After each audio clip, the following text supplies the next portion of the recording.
माताजी नमस्ते दोस्तों। अगर मेरा झूमर गीत आपको अच्छा लगे, प्यारा लगे तो लाइक और सब्सक्राइब करना भूले।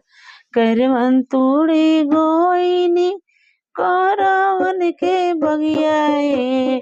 बालम, करवन तोड़े गोइनी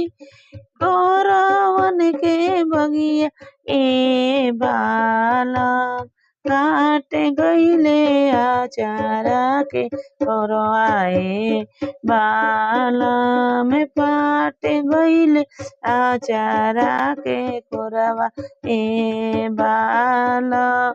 नैहरा से फोन करके दरजी बोला दिए बालम, नैहरा से फोन करके दरजी बोलती बालम, सड़िया नासिए बालम, सड़ियो नासिए मुआ ताके बालम, सड़ियो नासिए मुआ ताके बालम, पियवा खिसियैले ए बालम, पियवा खिसियैले बालम,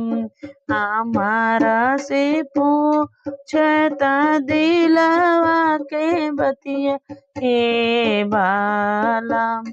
हमारा से पूछला दिलवा के बतिया हे बालम। किया तोहर धनिया भाई रे भतीजवा ए बालम,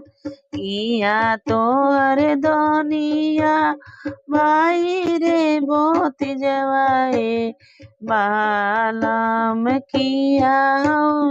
नैहर के या ए बालम, किया नैहर के यारे बाला, नाही मोरारा जाओ भाई रे भतीजवा ए बालम, भाई रे भतीजवा ए बालम, नाही मोरा नैहर के यारे बालम, नाही मोरा नैहर के या रे बाला। ई त लगिए चाचा जी हमारा ए बालम, ई त लगिए चाचा जी हमारा ए बालम, करवन तोड़े गोइनी करवन के बगिया ए बालम,